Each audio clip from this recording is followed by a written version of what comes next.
There is a room beneath the British Museum that most visitors never see. It is climate-controlled, humidity-managed and lit with the kind of careful golden light that museums reserve for objects they consider irreplaceable. The room holds thousands of clay tablets, some no larger than a human palm, others broad and flat as dinner plates, all of them covered in the wedge-shaped impressions of a writing system that predates everything we were taught to consider ancient. These tablets came out of the ground in what is now southern Iraq, from sites that archaeologists identify as Nippur, Lagash, and Eridu. They were written by a civilization that built the first cities, invented the first schools, codified the first laws, and recorded in exhaustive and obsessive detail the activities of beings they called the Anunnaki. The word itself, in its earliest Sumerian form, translates as those who from heaven came to earth, not descended metaphorically, not arrived spiritually. The Sumerians were precise people. They were the inventors of accounting. They kept lists. They documented transactions. When they wrote that the Anunnaki came from the sky, they meant something specific by it, and they repeated that claim across hundreds of tablets, in dozens of cities, across more than 3,000 years of recorded history.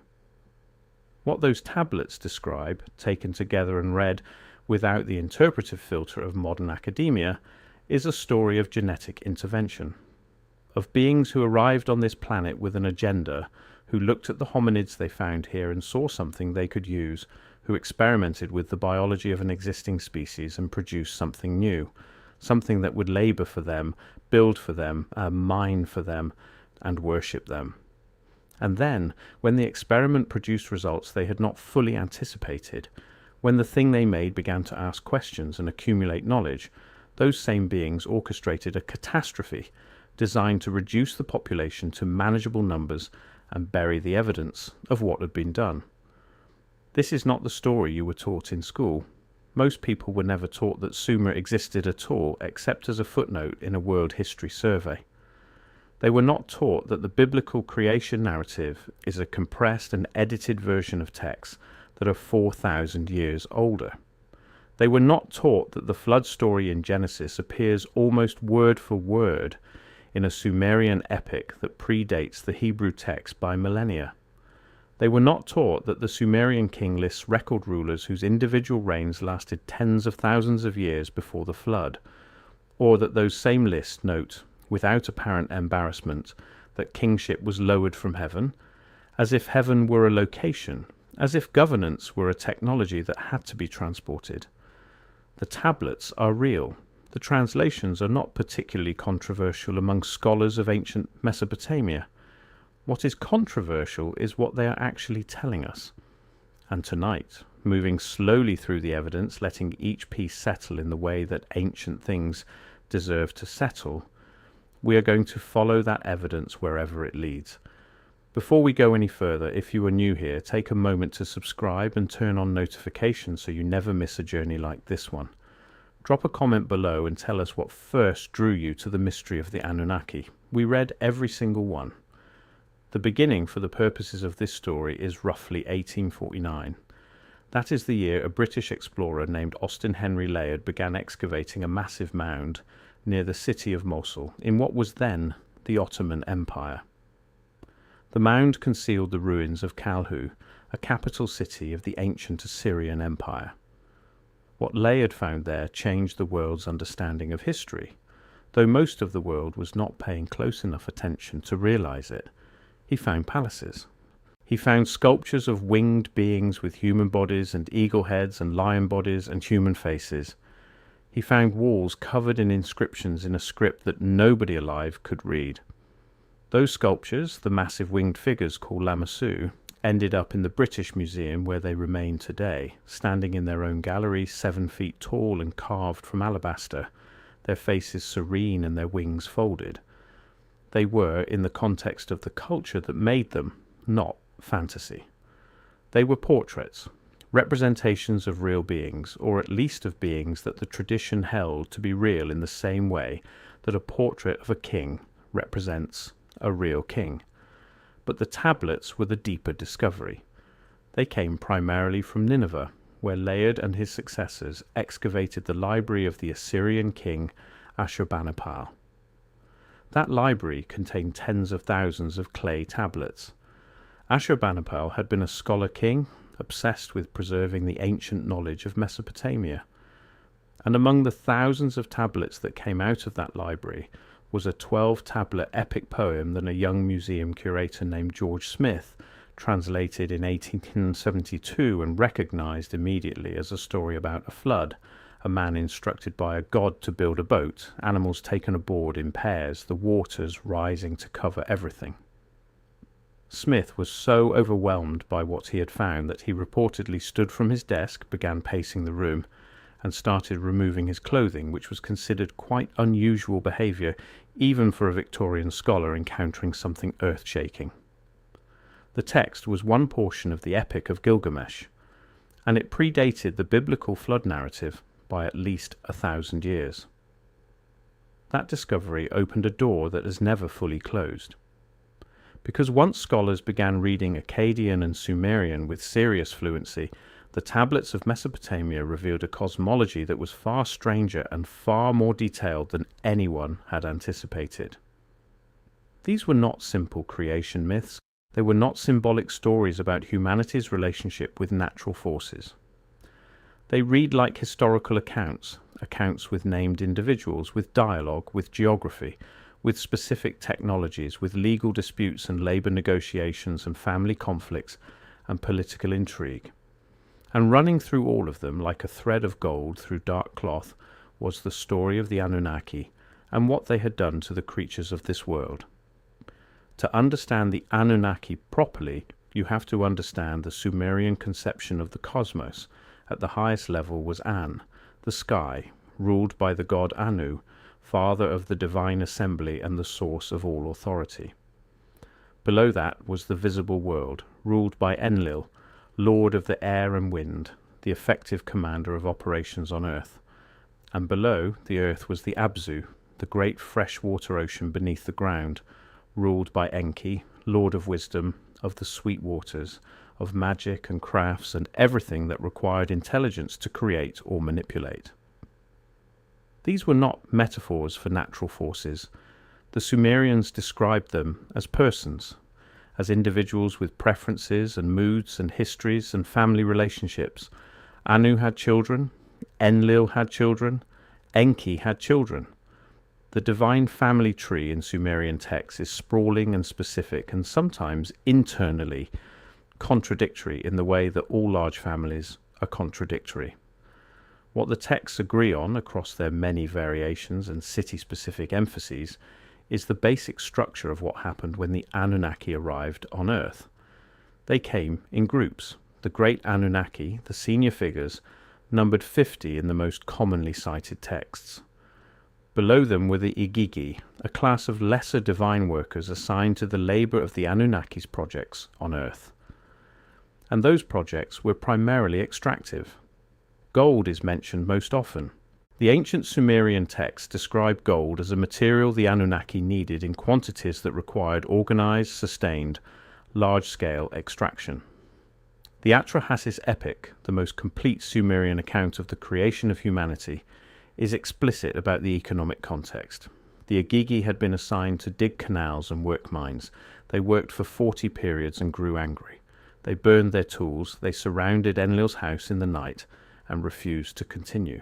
This is a labour strike, in one of the oldest written narratives in the world, and the response to it is the creation of humanity. The great gods convened.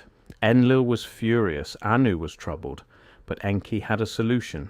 His solution was to take a being that already existed, one of the hominids of the earth, and modify it, to make it, as the text says, able to carry the yoke. Not a god, because a god could rebel. Not an animal, because an animal lacked the intelligence to follow complex instructions in an organised extraction operation. Something in between, something new. The creation involves Enki and a figure called Ninhursag, sometimes called Ninmah, or Mami, a skilled medical being. What they create together in what the text describes as a house of purification is a template for a new kind of worker. The Sumerian word for what they created is Lulu Amalu. the Lulu, the mixed one, the primitive one, the first one. And the mixture, the text is specific about this, involves the clay of the earth, the blood of a slain god, and the divine essence of that god. In Akkadian, the later Babylonian version, the divine essence is called the etemu, sometimes translated as blood, sometimes as spirit, sometimes as the animating principle that distinguishes a living being from inert matter.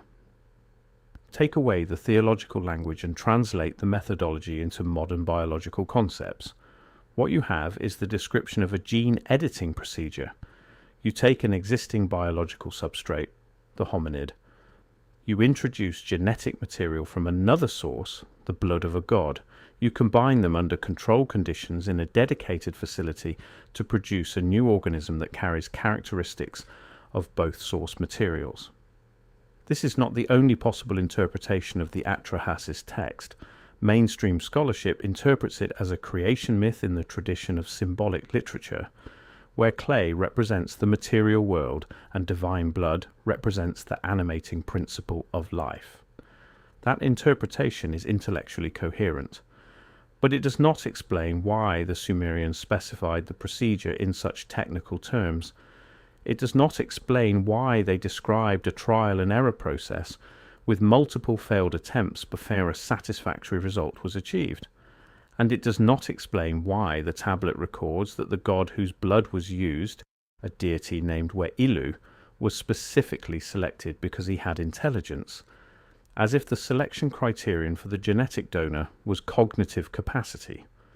The divine figure selected to provide the biological material for the creation of humanity was selected specifically because he had intelligence. In a modern laboratory context, you would call that selecting for cognitive traits in a genetic template. You would call it, in the bluntest possible terms, the deliberate enhancement of a less intelligent species using genetic material from a more intelligent one. The Sumerians called it the creation of the Lulu, and they recorded it in such detail across so many versions in so many cities that the story clearly was not considered allegorical. It was considered history. Enki is the central figure in all of this, and one of the most fascinating characters in the entire Sumerian textual tradition. While Enlil, his older brother and effective ruler of Earth, is characterized consistently as authoritarian, rule-bound, and suspicious of humanity, Enki is characterized as the great friend of human beings, their protector and teacher, the one who shares forbidden knowledge with them, the one who warned the flood survivor of the coming catastrophe and told him how to survive it. The relationship between Enki and Enlil is, in structural terms, the relationship between the creator and the administrator. Enki designed what Enlil managed, and that distinction produced a conflict that runs through the Sumerian text like a fault line, always returning to the same fundamental disagreement. Enki believed that the humans he had created deserved more. Enlil believed they needed to be controlled. In the text known as the Eridu Genesis, which some scholars consider the oldest flood narrative in human literature, the reason for the flood is given as the noise that humanity makes. The human population had grown large, they were loud, Enlil could not sleep, and so he decided to destroy them. This is simultaneously one of the most absurd and one of the most revealing passages in ancient literature.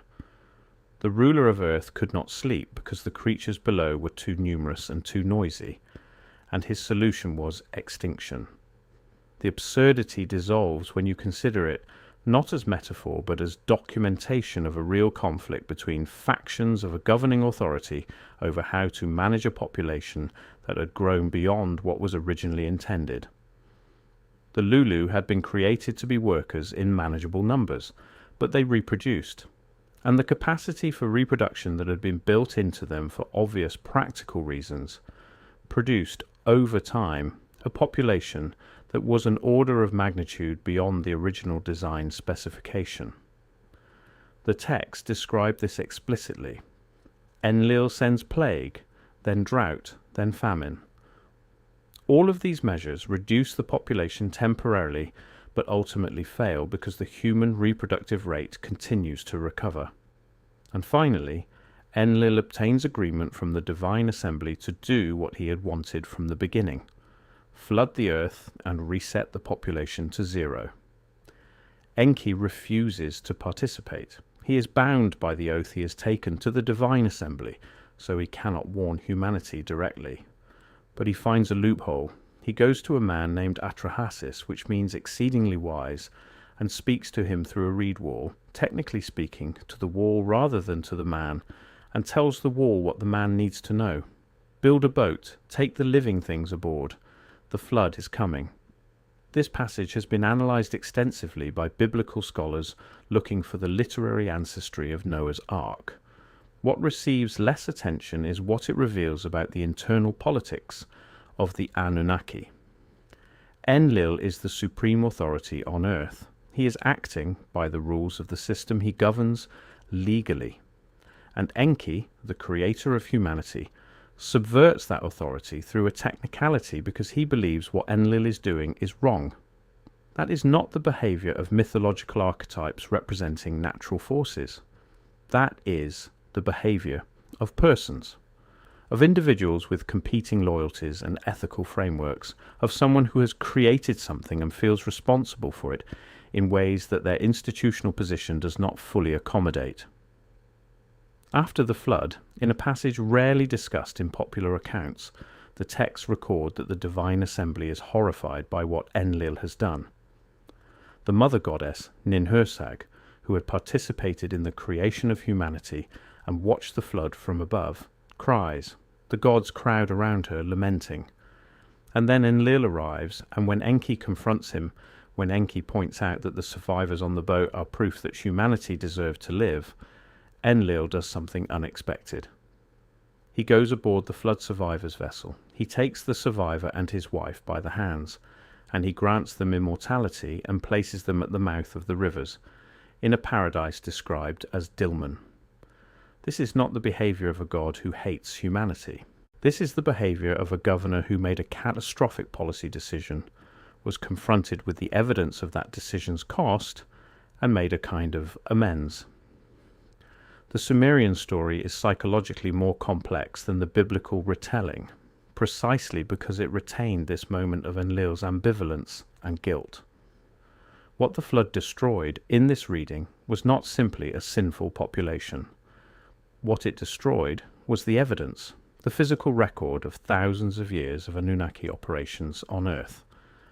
The tablets we have represent what was remembered and reconstructed after the catastrophe. The originals, the primary sources of the pre-flood world, were gone. There is one text in particular that resists all attempts at metaphorical interpretation.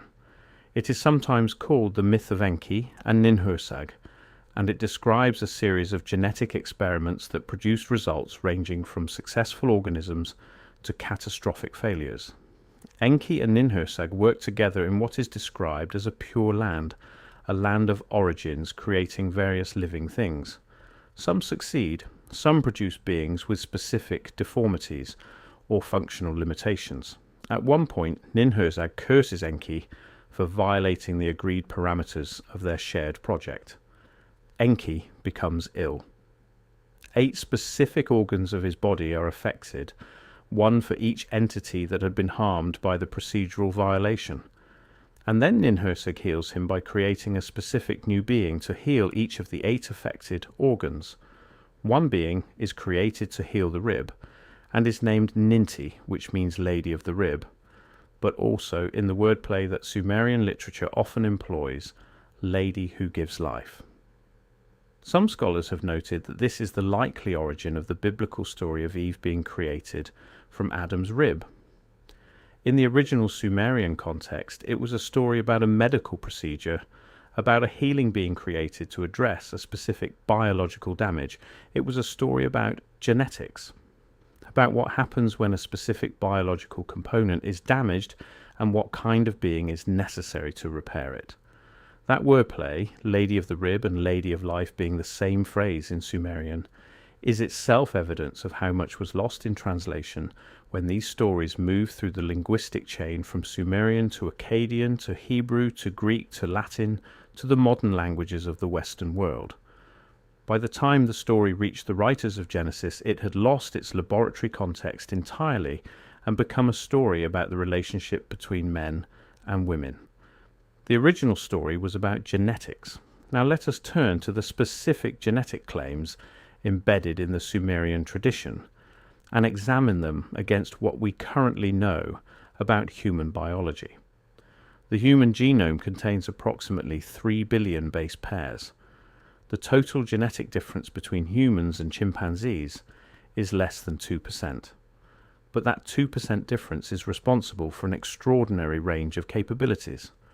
Abstract reasoning, syntactical language, long-range planning, symbolic representation, recursive self-awareness, and the capacity for what we call culture. The fossil record shows that for most of the time that our genus Homo was present on Earth, cognitive capability remained relatively stable. And then, in a period that evolutionary biologists describe as surprisingly rapid, the brain expanded, the face restructured, the vocal apparatus reorganized, and behavioral modernity appeared. Stone tool technology jumped from the Acheulean hand axe, which had remained essentially unchanged for 1.5 million years, to the Aurignacian blade technologies of the Upper Paleolithic. Representational art appeared simultaneously in multiple locations. Structured burials began. Counting and symbolic notation began. The behavioral revolution happened too fast for standard explanations to fully account for. The genetic changes that supported it happened too specifically. The mutations that enhanced the FOXP2 gene associated with language capacity and the duplications of the SANCarlyUP2 gene associated with the density and complexity of synaptic connections in the human neocortex appear in the fossil record not as slow gradients but as transitions. Moments of change embedded in sediment layers corresponding to specific geological periods. The ancient astronaut interpretation of this data is that the acceleration is explained by an external intervention, by genetic material introduced into the existing hominid population, by beings who had already undergone the evolutionary process and arrived at a destination that our ancestors had not yet reached, by the Anunnaki, by the blood of the chosen god, We-Ilu, whose cognitive material was introduced into the existing hominid population and produced after the iterations the texts describe, the Lulu-Amilu. Among the genetic anomalies in the human species that resist full explanation through standard evolutionary models, human chromosome 2 is perhaps the most significant. In the great apes, the chromosomes that correspond to human chromosome 2 exist as 2 separate chromosomes. In humans, what are 2 chromosomes in our closest relatives appear fused into one. The fusion point is detectable in modern genomic analysis. There is a region in the middle of human chromosome 2 that contains the molecular signatures of a chromosomal end, the telomere sequences that normally only appear at the tips of chromosomes embedded in the interior where they have no business being if the chromosome was always a single unit.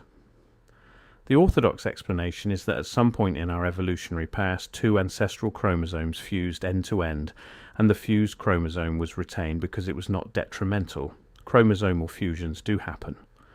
But for this fusion to spread through an entire ancestral population and become universal in our species, the individual or individuals carrying it would have had to mate with many others and produce viable, fertile offspring in conditions that favor the fused version. The mathematics of this process require either a very small ancestral population or a significant selective advantage. If you were reading this data in the context of the Sumerian tradition, rather than the evolutionary biology tradition, you might describe the chromosomal fusion as the biological signature of the procedure described in the Atrahasis, the evidence still readable in our own cells that the Lulu was made. The Me are one of the most discussed and least understood elements of the Sumerian textual tradition. The word itself defies clean translation. Me are variously rendered as divine decrees, divine formulas, civilizational attributes, powers, or duties. In the text, they are treated as physical objects that could be carried, stored, stolen, or transferred. The list of me in various texts includes lordship, godship, scribal art, the carpenter's craft, music, kingship, and the priestly offices. The me are the fundamental building blocks of complex civilization, technologies, skills, institutional structures, and social roles, treated as objects that can be transferred from one holder to another, as if they are encoded on a physical medium, as if they are data rather than abstract qualities. The most famous story involving the me is the tale of Inanna's descent to Enki's underwater home, where she drinks beer with Enki and eventually persuades him to give her the me to take back to her city of Uruk. She loads them onto her boat and sails away. Enki, presumably sobering up, realizes what he has done and sends his servant to retrieve them. Inanna refuses. There is a pursuit. And eventually, Inanna arrives in Uruk with the me intact, and the city celebrates. Scholars interpret this as an allegory for the cultural transmission of civilization from the older Eridu center to the newer Uruk. But the detail that the me are physical objects that fit on a boat, that can be carried and stolen and fought over, suggests something more specific than allegory. If the me are data encoded on a physical medium, then the story is about the unauthorized transfer of a proprietary database from one Anunnaki installation to another. The Apkallu, the seven sages of Babylonian tradition, are beings who brought civilization to humanity before the flood. They are described as part fish and part man, depicted in iconography as human figures in robes of fish scales, or human figures emerging from the skin of a fish. The Babylonian priest Berossus, writing in Greek in the 3rd century BCE, described the first of the Apkallu, whom he called Oannes in precise physical terms. Oannes had the entire body of a fish, but below the fish's head was another head that was human, and at the fish's tail were human feet, and he had a human voice. He spent his days among human beings and ate no food during that time. When the sun set, he plunged back into the sea and spent the night there, for he was amphibious. He taught them writing and sciences and every kind of art. He taught them to construct houses, to found temples, to compile laws, to plant seeds, to gather harvests. In short, he taught them everything which makes for a civilized life. This is not the description of a symbolic figure. It is the description of a physical being with specific physical characteristics and a specific daily routine. Berossus is treating Oannes as a historical figure whose activities he is documenting. The convergence of fish-human teacher beings in West African and Mesopotamian traditions that have no documented historical contact, is one of those details that the academic tradition files under coincidence and does not return to. The Dogon people of Mali describe beings called the Nomo who came from the sky and who share striking characteristics with the Mesopotamian Apkallu. Fish-human beings who travelled through water as their medium of movement, who came to Earth to teach humanity, and who departed with a promise to return. The Dogon also possess detailed astronomical knowledge about the Sirius star system, including information about Sirius B, the white dwarf companion star invisible to the naked eye and not confirmed by Western astronomy until 1970. They attribute this knowledge to the Nomo. The simplest explanation for why two cultures with no known connection share a specific and unusual description of non-human beings who taught them civilization is that those cultures both received a tradition from the same original source. That the fish human teachers were real. That they visited multiple populations across multiple regions, that the Apkallu of Mesopotamia and the Nomo of the Dogon are the same category of being, preserved through different cultural traditions that both maintain the core description with enough fidelity that the resemblance is unmistakable across the millennia that separate them. Humanity was specifically designed in the Sumerian tradition without the longevity that the Anunnaki possessed. Mortality was included in the Lulu design as a management decision. A workforce that lived for millennia would accumulate too much knowledge, too much power, too much awareness of the system it was embedded in. A workforce that lived for 70 or 80 years that replaced itself every generation, that was constantly starting over in terms of accumulated individual experience, was far more manageable. Mortality was a control mechanism built into the genome of the created being. This is what Enki objected to. This is why, in the Genesis tradition adapted from the Sumerian, the serpent tells Eve that she will not die if she eats the fruit, implying that the threat of death used to enforce the prohibition on knowledge was itself a simplification of a more complicated biological reality. The fruit of the tree of the knowledge of good and evil is the me, the civilizational knowledge, the biological and technological information the Anunnaki possessed, and that humanity was prohibited from accessing. The serpent, the symbol of Enki's wisdom and the emblem of his medical and biological expertise, offered humanity the information that its administrators had decided it should not have. And the consequence was not death. The consequence was awareness. The awareness of what they were, the awareness of the gap between their designed existence and the existence of the beings who had designed them. The awareness of mortality, not as the inevitable condition of all life, but as a specific constraint, built into a specific organism for specific reasons by specific persons who had reasons for those decisions that were not primarily concerned with the well-being of the created organism. That awareness is what the administration of Enlil wanted to prevent, and it is what Enki, through the serpent and through his repeated interventions throughout the Sumerian textual tradition, provided. The tablets are in the museum, the clay is baked hard, the marks are still readable, the story is still there, waiting for each new generation of humans who have inherited the cognitive capacity that was not supposed to exist, to sit quietly in the night and read it slowly, and let it settle into the place in the mind where the oldest things go. The questions that this history raises are not comfortable ones. What are we? Exactly. What were we designed to be, and how far have we diverged from that design in the thousands of generations since the flood? What knowledge was buried not just in the clay of Mesopotamia, but in the 1,000 sites around the world where archaeologists continue to find evidence of sophisticated civilization at times when sophisticated civilization should not have existed?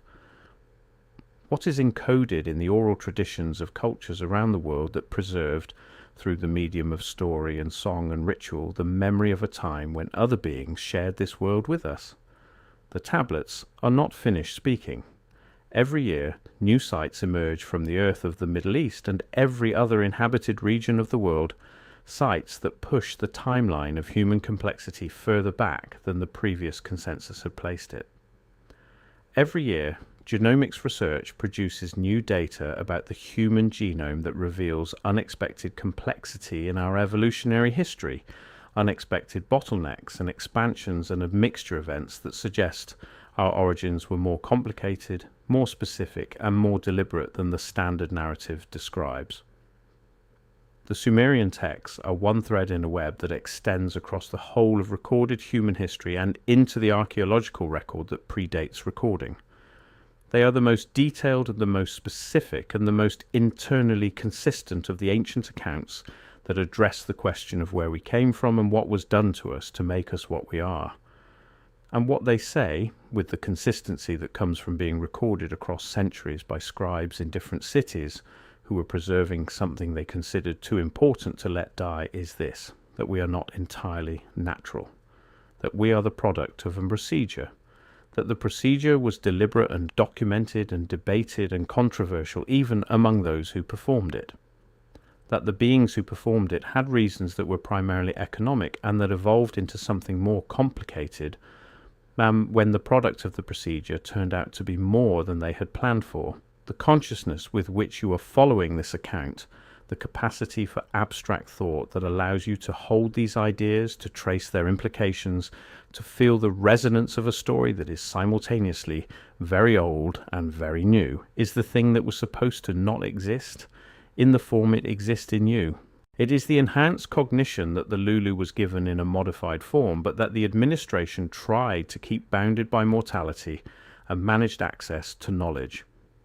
It is the capacity for understanding that Enlil wanted to suppress, and that Enki wanted to cultivate. And it is now so universal among our species, so thoroughly distributed across every human population on Earth, that it could not be suppressed even by the authority of the beings who created it. This is the story the clay remembers. It has been waiting a very long time for you to hear it.